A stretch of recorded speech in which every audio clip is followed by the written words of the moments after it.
Holidays nale நம்ம K Travels தான் தமிழகத்தின் முன்னணி travels நிறுவனம். Plan your happy trips with K Travels. Again, Tamil has the highest viewership in India, USA, UK, Dubai, UAE, Saudi, Malaysia, Singapore, Norway, Sweden, Switzerland and Denmark. Join us and take your business to the world.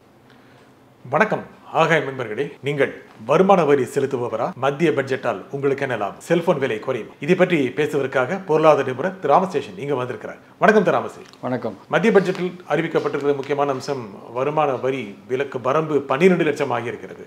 அதனால் சாதாரண மக்களுக்கு என்ன பயன்? அதாவது இப்போ இந்த 12 வரை tax plan பண்ணால் தெர் இஸ் அன் எக்ஸம்ஷன். இதுதான் சொல்கிற விரும்புகிறேன். 12 லட்சம் வரை வரி கிடையாது அப்படிங்கிறதே கிடையாது. அது ஒரு தவறான கணிப்பு, பெர்செப்ஷன். எல்லாருமே அது சொல்கிற 12 லட்சம் வரை கிடையாதுன்னு. நீங்கள் மொமெண்ட் என்டர் 4 lakhs அங்கேருந்தே டேக்ஸபிள் 5% ஆரம்பித்து படிப்படியாக 20-25%. ஸோ இந்த 12 லட்சம் வரை எப்படி எக்ஸம்ப்டுன்னா ஒரு ரிபேட்டுங்கிற ஒரு ஸ்கீம் புது டேக்ஸ் ரெஜிம்னு சொன்னாங்க. பேசிக்லி இந்த சேலரிட் கிளாஸ் தான் இதை ஆப்ட் பண்ணுவாங்க. ஏன்னா இன்றைக்கி இருக்கிற இதில் வந்து ஓல்ட் டேக்ஸ் ரெஜிமில் சில பெனிஃபிட்ஸ் இருக்குது. நியூ டேக்ஸ் ரெஜிமில் வந்தீங்கன்னா அப் டு 12 lakhs கிடையாது. 12 lakhsக்கு மேலே வர இன்னொரு ஸ்டாண்டர்ட் டிடக்ஷன் ஒரு 75,000 இருக்குது. 12.75 lakhs வரை நீங்கள் வரி கட்ட வேண்டாம். இதுதான் ஒரு பரிணாமம். இது வந்து ரிபேட் அப்ளை பண்ணால் தான் இந்த பெனிஃபிட். ரிபேட் அப்ளை பண்ணல, நீங்கள் வந்து ஒரு சிறு தொழில் வச்சுருக்கீங்க, அதில் 10 லட்ச ரூபா ப்ராஃபிட் அப்படின்னாக்க 4 லட்சத்துலேருந்து டேக்ஸ் கால்குலேட் பண்ணி 5%, 10% அப்படின்னு ஸ்லாப் வைஸாக பண்ணி அதுக்கு உண்டான வரியை செலுத்தி தான் ஆகணும். ஸோ இது வந்து சேலரிடு கிளாஸுக்கு உண்டான ஒரு சலுகை. அது வந்து ஏன் அப்படின்னாக்கா அது ஒரு பெரிய டிபேட்டபிள் சப்ஜெக்டு. ஏன் இந்த மாதிரி பண்ணுறாங்க இந்த புது ரெஜிம்னாக்கா, அவங்க வந்து எந்த எக்ஸம்ஷனும் கொடுக்கக்கூடாது, வரி கட்டணுன்னா கட்டணும் அப்படின்னு ஒரு சிம்பிளிஃபைட் டேக்ஸ் ரெஜிம் நோக்கி போயிட்டுருக்காங்க. அதில் இந்த ஓல்டு ஸ்கீமை அப்படியே படிப்படியாக குறைச்சி டேப்பர் பண்ணி அழிச்சிட்டு போவோம் அப்படிங்கிற ஒரு முயற்சி நடந்துகிட்ருக்கு. போன பட்ஜெட்லேயே சொன்னாங்க அதை ஸ்க்ராப் பண்ணுற மாதிரி கூட ஒரு பேச்சு அடிபட்டுது. அப்புறம் lot of approver was there. So அதனால் விட்டுட்டாங்க. ஸோ அதில் வந்து சேவிங்ஸ்க்கு ஒரு த்ரஸ்ட் இருந்தது. இப்போ எல்ஐசி பாலிசி, ஒரு வீடு வாங்கினாக்கா அதில் வட்டி கட்டுறீங்க, பிரின்சிபல் ரீபேமெண்ட் பண்ணுறீங்க, இந்த மாதிரி சலுகைகள்லாம் என்ஜாய் பண்ணி அந்த ஓல்டு ரெஜிமுக்கும் ஒரு 90,000 பெனிஃபிட் இருக்குது, இல்லைன்னு நான் சொல்ல. பட் ஓவராலாக பார்த்தீங்கன்னாக்கா இது வந்து ஒரு வெல்கம் ஸ்டெப்பு தான் சொல்லுவேன். ஏன்னா இன்றைக்கி இருக்கிற இளைஞர்கள்லாம் எடுத்துக்கிட்டிங்கன்னா, இங்கே இருக்கிறவங்கள சேர்த்து தான் சொல்கிறேன், அவங்க என்ன பண்ணுறாங்க, ஸ்பெண்டிங் எக்கானமி. முன்ன மாதிரிலாம் சேவிங் எக்கானமி எல்லாம் கிடையாது. சேமித்து வைப்பதெல்லாம் இல்லை. இன்றைக்கி பணம் வருது, அதை என்ஜாய் பண்ணுவோம், அவ்வளோதான். ஏதோ கொஞ்சம் சிறு சேமிப்பு வச்சுருப்பாங்க, அவ்வளோதானே தவிர. ஸோ அதுக்கெல்லாம் இது ஒரு பெரிய பெனிஃபிட்டாக தான் நான் பார்க்குறேன். சாதாரண மக்களும் பயனடைவாங்களா? அதில் டெஃபினட்டாக பயனடைவாங்க. எப்படி? அதாவது 8.34 lakh crore people are filing under இந்த ஸ்கீமில் இவங்களுக்கு கிட்டத்தட்ட இந்த வரி சலுகைகள்னால 1 லட்சம் கோடி revenue drop for the government. இன்டைரக்டாக சொல்கிறேன் உங்கள் பதிலுக்கு. ஸோ இது வந்து டெஃபினட்டாக பெனிஃபிட் தான். Any reduction is always a benefit தான். இன்றைக்கி இருக்கிற type of living, standard of living. ரெண்டாவது, எல்லாமே காஸ்ட் அதிகமாக தானே ஆகிட்டுருக்கு. இன்ஃப்ளேஷன் அண்டர் கண்ட்ரோல், அது ஒரு பக்கம். எல்லாமே பார்த்திங்கன்னா அன்றைக்கெல்லாம் வந்து நடந்து போவார்கள், இன்றைக்கி நடையே கிடையாது. காரு இல்லாட்டா பைக்கு இல்லை ஆட்டோ, இது 3 போயிட்டுருக்கும்போது செலவு, அதாவது ஸ்டைல் ஆஃப் லிவிங்க்கு வந்து standard of cost also has increased. Life ஸ்டைல்னோட இதனால இம்பேக்ட். ஸோ அதனால் எது இருந்தாலும் இட்ஸ் அ வெல்கம் சேஞ்சுன்னு சொல்லுவேன். நீங்கள் 3 சொன்னீங்க, காரில் போகிறாங்க, ஸ்கூட்டரில் போகிறாங்க, ஆட்டோவில் போகிறாங்கன்னு. இதில் 3லையும் போக முடியாதவங்க இருக்காங்க தானே? போக முடியாது இருக்கிறவனுக்கு இந்த இன்கம் டேக்ஸ் பிரச்சனை இருக்காதுங்க.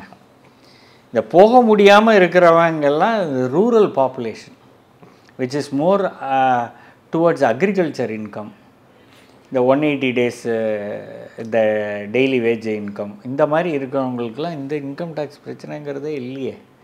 அவனை பொறுத்தவரையில் அக்ரிகல்ச்சர் இன்கம் இஸ் எக்ஸம்ப்ட். ஸோ அதனால் அவன் வரி கட்ட மாட்டான். அவனுக்கு அவ்வளோ பெரிய டிஸ்போசபிள் இன்கமும் இல்லை. ஸோ அவன் எதுக்கு இதை பற்றி கவலைப்படணும்? இதில் மூணுலேயும் போகாதவங்க அந்த ரூரல் பாப்புலேஷன் தான். சைக்கிள்லேயும் போயிட்டுருக்கான், இன்றைக்கும் பழைய நியூமரிக் பேட் ஃபோன்ஸ் யூஸ் பண்ணிகிட்டு இருக்காங்க. இந்த மாதிரி பீப்புளுக்கெல்லாம் இது ஒரு பெரிய தாக்கத்தையே ஏற்படுத்தாது. அதே மாதிரி சிட்டியில் இருக்கிறவங்களும் நீங்கள் சொன்ன மாதிரி பல்வேறு நிறுவனங்களை வேலை செய்கிறவங்க, ஆட்டோவில் போகிறவங்க, டூ வீலரில் போகிறவங்க, இல்லை பஸ்ஸில் போகிறவங்க, இவங்களுக்கும் இந்த பட்ஜெட்டு எந்த விதத்தில் தாக்கத்தை கொடுக்க போகுது? பட்ஜெட்டு வருது, February 1 மத்திய அரசு தாக்கல் பண்ணது, மாநில அரசு தாக்கல் பண்ணது, என்ன ஒரு தாக்கம், ஒரு நேரடியான ஒரு ரெலவன்ஸ் என்ன? அதாவது முன்னெல்லாம் வந்து ஒரு பெரிய ரெலவன்ஸ் இருந்தது. பட்ஜெட்டுனாக்க என்ன மக்கள் பயந்துடுவாங்க, எக்ஸைஸ் டியூட்டின்னு ஒன்று இருந்தது, production duty on production of goods இருந்தது. அதை என்ன பண்ணுவாங்க, 28 February அன்றைக்கி போடுவாங்க. 1 மார்ச்லேருந்து ரேட்டு மாறி போயிடும். 10% இருந்தால் 15% ஆகும், 15-20 ஆகும். ஸோ விலைவாசி கூடும். சோப்பு, சீப்பு, இந்த மாதிரி விஷயங்கள்லாம் விலை ஏறும் நாளையிலேருந்துன்னு பேப்பரில் போடுவாங்க. பெட்ரோல் டீசல் விலையை அது வழியாக அறிவிச்சிக்கிட்டு இருந்தாங்க. இப்போ அதெல்லாம் கொண்டு போய் எக்ஸைஸ் டியூட்டி கிடையாதுன்ன பிறகு ஜிஎஸ்டி கவுன்சிலுக்கு போயிடுச்சு. GST council is independent of this budget. அதனால ஒரு இன்டைரக்ட் டேக்ஸ்னோட இம்ப்ளிகேஷன் கிடையாது. அது தனியாக ஒதுக்கி வச்சுட்டாங்க இந்த பட்ஜெட் உள்ளே வராதபடிக்கு. இந்த பட்ஜெட்டில் என்ன தாக்கம் இருக்குது அப்படின்னாக்க, இந்த ஃப்ளாட் டிவி, இப்போ நமக்கு இங்கே பார்த்துட்ருக்க டிவி, இதோட விலை ஏற்றம் இருக்கும் இம்போர்ட் பண்ணி அப்படியே பண்ணிங்கன்னா.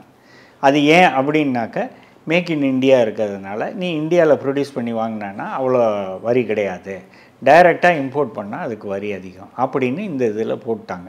மொபைல் ஃபோன் விலை மொபைல் ஃபோன் பேட்ரிஸ் விலை குறைச்சிருக்காங்க. மொபைல் ஃபோன் விலையை குறைக்கல, மொபைல் ஃபோன் பேட்ரிஸ்னோட விலையை குறைச்சிருக்காங்க. இம்போர்ட் டியூட்டி இதெல்லாம் நான் சொல்கிறதெல்லாம் customs duty. When you import directly அது ஒன்று தாக்கம். இப்போ மோஸ்ட் ஆஃப் தி பேட்ரிஸ் இந்தியாவிலே மேனுஃபேக்சர் பண்ண ஆரம்பிச்சிட்டாங்க. ஸோ அதனால் இப்போ வந்து இந்த இவி வெஹிக்கிள்ஸ்னோட பேட்ரிஸ்னோட விலையும் குறையிறதுக்கு வாய்ப்பு இருக்குது. ஏன்னா நிறைய சலுகைகள் அறிவிச்சிட்டாங்க. இந்த இவி பேட்ரி சம்மந்தமாக நிறைய சலுகைகள் ஆன் கஸ்டம்ஸ் மின்சார வாகனத்துக்கு. அதாவது எலக்ட்ரிஃபைடு மின்சார வாகனம் அப்படிங்கிறது இவி அப்படின்னு நாங்கள் சொல்கிறோம், நீங்கள் மின்சார வாகனங்கிறீங்க, கரெக்டான வேர்டு அது. ஸோ அதுக்கு உண்டான அந்த பேட்ரி தான் அதில் ஹார்ட். ஏன்னா 4 டிரைவ் மோட்டர் தான் இருக்குது, ஒன்றும் கியர் கிடையாது, ஒன்றும் கிடையாது. அது மிதிச்சா ஓடுது, மிதிக்கலைன்னா ஓடாது. அது அந்த இதில் வந்து பேட்ரி உற்பத்தி பண்ணுறதுக்கு நிறைய இம்பட்டஸ் கொடுத்துருக்காங்க. இம்போர்ட் டியூட்டியும் குறைச்சிட்டாங்க. ஏன்னா சீக்கிரமாக மார்க்கெட்டை ஃபீட் பண்ணணுங்கிறது ஒரு மோட்டிவில். ஸோ அதனால் விலை குறையணும். இதை will the benefit be passed on to the consumer, big question mark. ஏன் போய் சேராதா அந்த விலையெல்லாம் குறையாது? அதாவது நம்ம நாட்டில் இப்போ பார்த்திங்கன்னா ஹிஸ்டாரிக்கலி விலை ஏற்றம் கவர்மெண்ட் பண்ணிச்சுன்னா உடனே சார் நாளையிலேருந்து நான் விலை ஏறி போச்சு சார்பாங்க. விலை கம்மியானோன்னே கன்சியூமருக்கு பாஸ் ஆன் பண்ணுறது வெரி லிமிட்டட். இதுதான் நான் ஒரு ஹிஸ்ட்ரி ஆஃப் 25 years ரிசர்ச் பண்ணி இதில் வந்து ஒரு முடிவுக்கு வந்தது. India does not benefit, the consumer does not get benefited out of the price band. இப்போ ஃபார் எக்ஸாம்பிள் சப்சிடி கொடுக்குறாங்க, எலக்ட்ரிக் வெஹிக்கிள்ஸ்க்கு கவர்மெண்ட் கொடுக்குறாங்க. இப்போ இதோட காஸ்ட் வர்சஸ் சப்சிடி பார்த்தீங்கன்னாக்கா இஸ் டிஸ்ப்ரொபோர்ஷனேட். இது கன்சியூமருக்கு போகிறது இல்லை. ஸோ அதனால தான் ஒரு பைக்கை ஸ்கூட்டர் எடுத்துக்கிட்டிங்கன்னா 1 லட்ச ரூபா, 90,000 ரூபா, 75,000 ரூபாய் கிடைக்குதுன்னா அது பேட்ரி ரொம்ப மட்டமான பேட்ரி அந்த மாதிரி போயிட்டுருக்கு. So consumer does not get benefited ultimately in all these games. So இந்த ப்ரைஸ் ரிடக்ஷன்லாம் அல்டிமேட்டாக கன்சியூமருக்கு பாஸ் ஆன் ஆச்சுன்னா தான் பெனிஃபிட்டு. பட் மாறாக இதெல்லாம் என்ன பண்ணுவாங்க, அந்த manufacturer will get benefited out of quick processing, import பண்ணி அப்படியே போட்டு பண்ணிகிட்டு இருக்கோம்.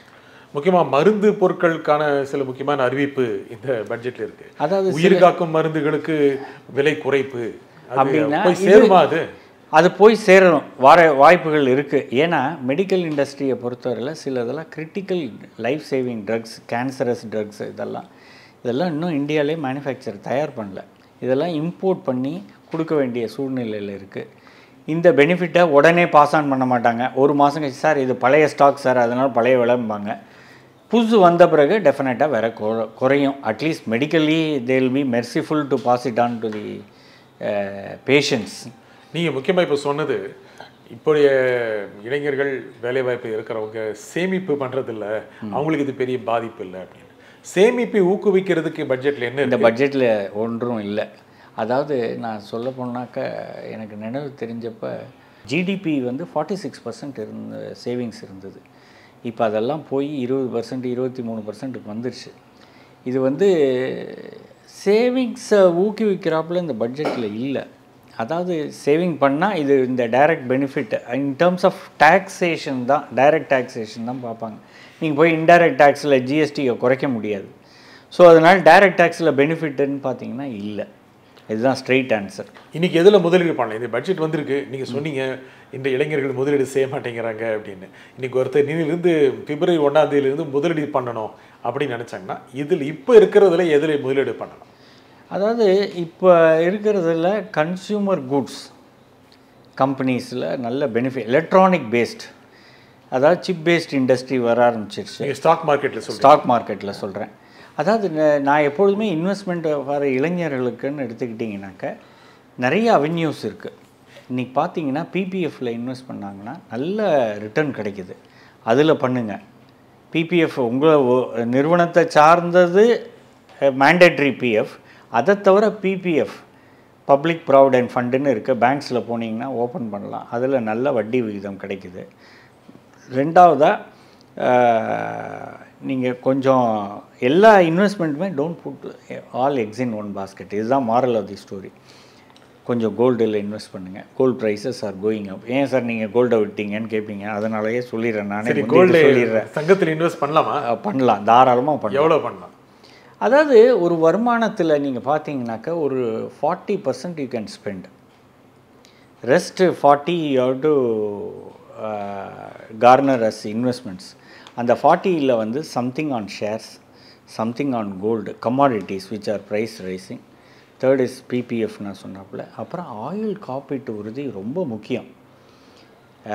I'm not talking about LIC அந்த மாதிரிலாம் நேம்லாம் சொல்ல. ஆயில் காப்பீட்டு உறுதி என்றைக்கு இருந்தாலும் உங்களோட லைஃப் உங்களுக்கு ரொம்ப முக்கியம்.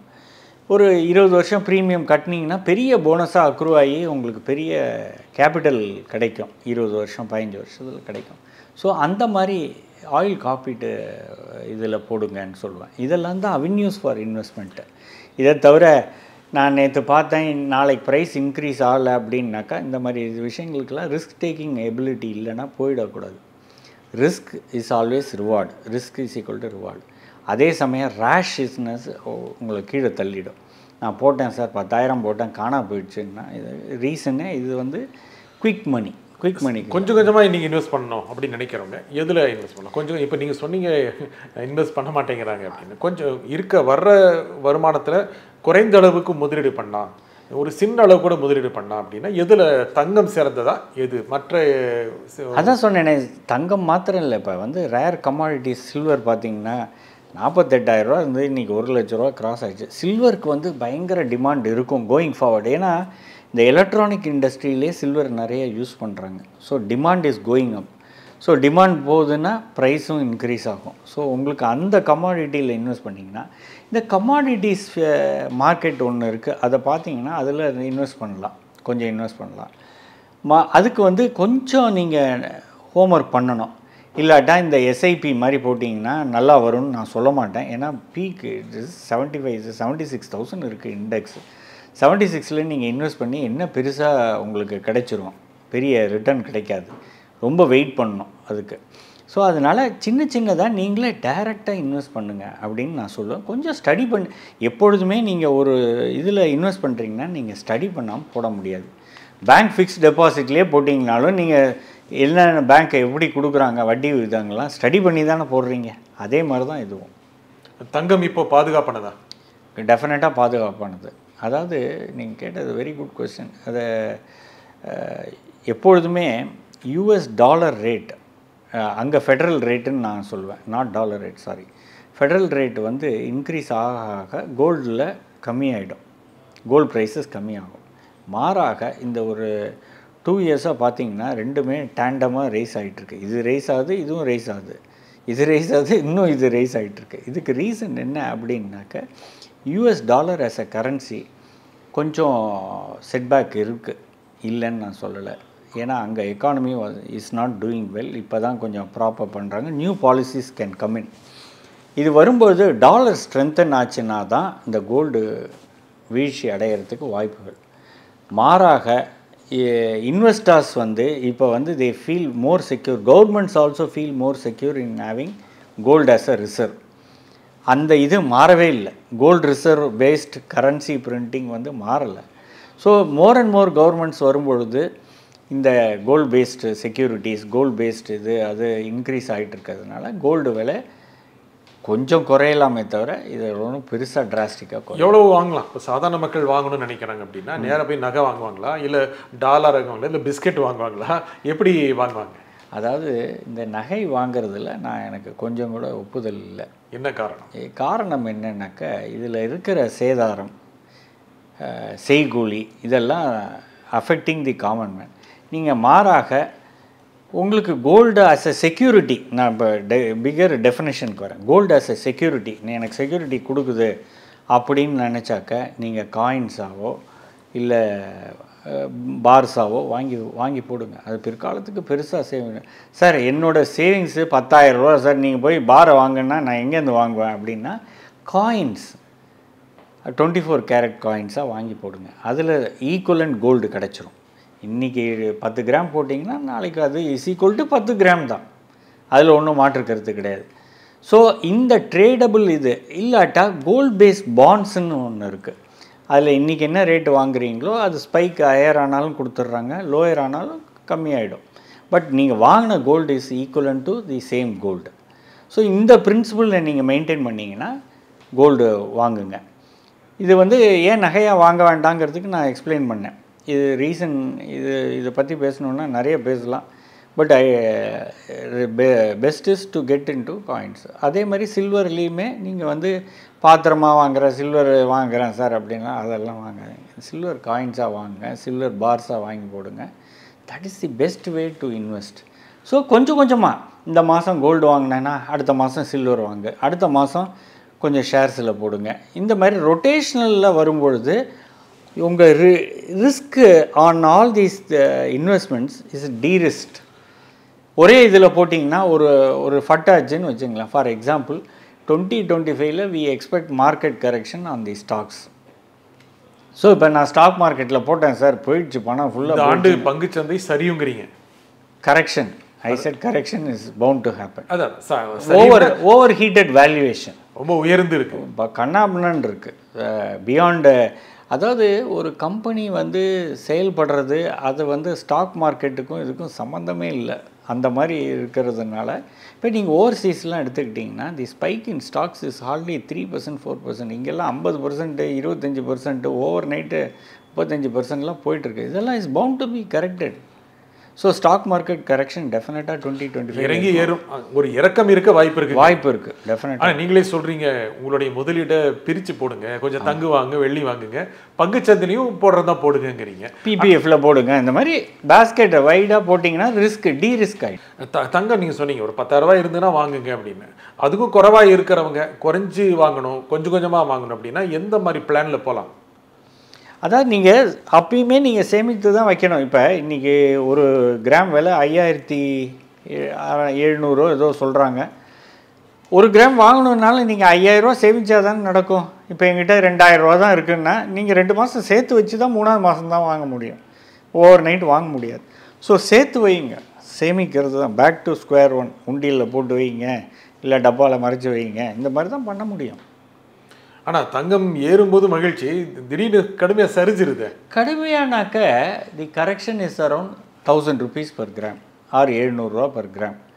இது பவுண்ட் டு ஹேப்பன். இப்போ வந்து வரலாறு காணாத ப்ரைஸுன்னு தான் சொல்லுவேன். டெஃபினட்டாக தங்கம் வரலாறு காணாத ப்ரைஸு. இன்னொரு 15 நாளில் ஒரு கரெக்ஷன் இருக்குது. குறையுங்கிறீங்க? கரெக்ஷன் இருக்குது.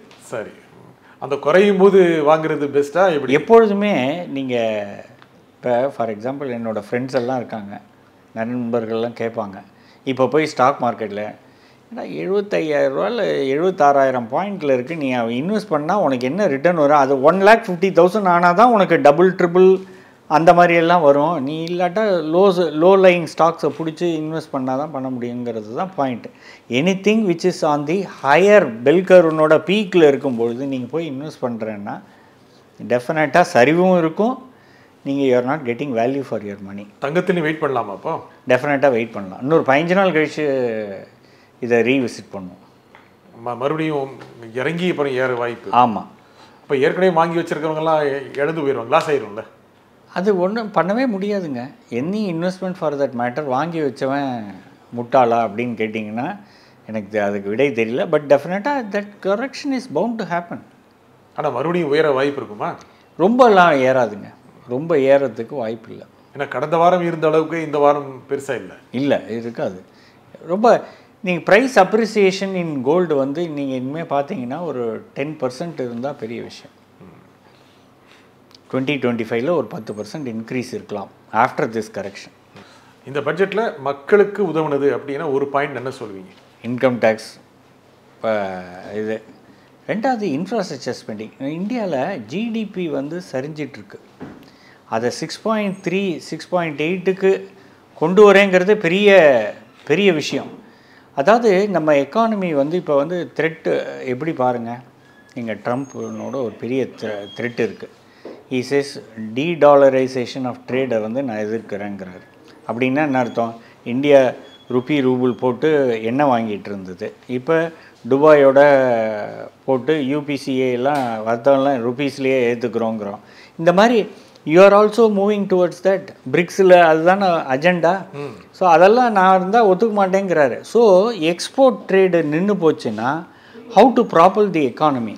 இந்த சஸ்டெயின் பண்ணுற எக்கானமிக்கு உண்டான பட்ஜெட் இது, இந்த சஸ்டெயின் லெவலில். ஸோ அதனால் இதெல்லாம் வந்து மக்களுக்கு வந்து எனக்கு டைரெக்டாக என்ன லாபம் அப்படின்னு கேட்டிங்கன்னா இன்கம் டேக்ஸ் ஒரு டைரக்ட் லாபம். ரெண்டாவது இதெல்லாம் தான் அதான் எக்கானமியை இந்த மாதிரி புஷ்ஷில் வச்சிட்டு எஃப்டிஐ இன்வெஸ்ட்மெண்ட்டை ஃபர்தராக இன்க்ரீஸ் பண்ணுறது, இதெல்லாம் தான் manipulating the whole economy towards that. இந்த நிகழ்ச்சியில் உங்கள் கருத்தில் குறிப்பிக்காத ராமசேஷன் மிக்க நன்றி. நன்றி.